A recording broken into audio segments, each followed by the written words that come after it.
Welcome back to One Comic Book a Day, where we're covering Adventure Comics 161, The Girl Who is Scoop Crazy.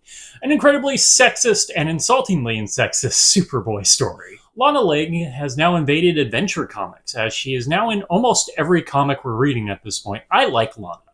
I just wish they would give Lana something else to do. All her function is in a Superboy story is believing that Clark Kent is Superboy and trying to prove it. It's fine every now and then. It's not great if you just are doing that almost every issue, which with her existence in there, they are. In fact, sometimes it just kind of comes out in the climax. The story hadn't been about his secret identity being in jeopardy, and then suddenly, in the last 3 pages, it is. I just want them to give her something else to do. Hell, even them going out on a date would be kind of nice. Clark doesn't have that much of a social life unless something is interrupting a social life, like when his uncle adopted him and he had that gang of friends that no longer exist. But they acted like he was hanging out with them all the time. They wore matching jackets like they were some sort of gang. I just want a little bit more from Lana, and this is arguably a step in the right direction. The problem is the step in the right direction is just turning her into Lois Lane. We're just not going to have young Lois Lane. We're just going to have Lana Lang exist instead. So Clark, who, if you remember, there has been a little bit of a continuity with him learning that he wanted to work in journalism and him working in journalism.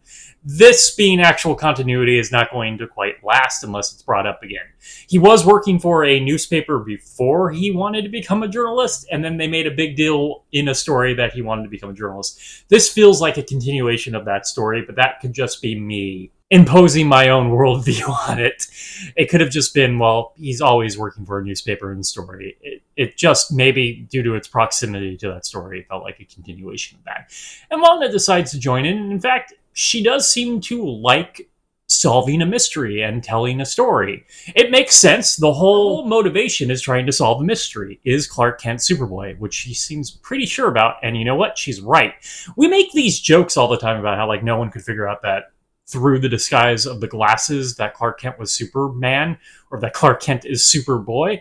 But it seemed like 2 women were pretty much on his ass from the get-go. We just kind of stopped telling those stories. Mainly because we told every version of that story by, like, the Silver Age. Lana gets a job at the paper, mainly to cover the girls' perspective to things, so that's insulting, and it's only going to get worse. Now, you've noticed I haven't actually talked about the actual plot. What is Superboy doing in the story?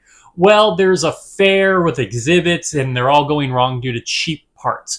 Lana is noticing the company that built these things, so she's running a story and going kind of Lois crazy with it. Crazy being too negative of a word there, but she is getting obsessed to a point that she nearly gets herself killed because she wants to test how good the materials are, and she takes a sledgehammer to the stands while standing under them. So if she was proven right, she'd be crushed, which would have happened if Superboy wouldn't have shown up. And then she doesn't seem to learn a lesson from that. Like Lois jumping off things just to get the story. I do actually enjoy their tenacity when they're about it. I just wish they would think before they did. I wish they would think through the consequences a little bit more, but I guess then you wouldn't have a reason for Superboy to constantly save Lana here or Superman to save Lois. They're the same person. It doesn't really matter. One's smaller and younger. So it's just him doing this. They find some interesting little set pieces to do. But what he's doing in the story is not particularly what matters compared to Lana solving this mystery. Unfortunately, Lana is a little too gung-ho and she's not thinking things through. Clark is able to figure out, as Superboy, that the company listed is actually not the one doing everything. They're a scapegoat. So Lana's story is going to be incorrect. Why we went with this, I actually would have liked the idea that Lana had solved this and Clark was the one who made the mistake. But nope, we have to belittle a woman.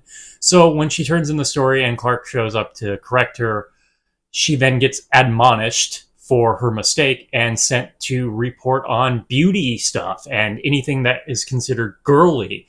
Because how dare a woman try to report on something bigger? Women should stick to their wheelhouse, the wheelhouse that men like. Like, literally, this is the lesson she is seemingly taught at the end, that girls should only be reporting on girl things. Leave the actual reporting to the men. Wow. F this story. That's where we come to at the end. So I guess I would go back to Lana just trying to solve who he is if what else we're going to give her is just incredibly sexist and insulting towards her. Okay, that is it from Adventure Comics 161. The girl who is scoop crazy. If you enjoyed this video, please like and subscribe. Hit the bell icon to get notifications when new videos up. I do this Monday through Friday, but Friday is Bat Friday where I cover a Batman story and either Detective Comics or Batman. Until next time, let's ponder the question, whatever did happen to the boy of tomorrow. And are we ever going to see Lana work at this newspaper again? Because so far, I haven't. Okay, have a great day.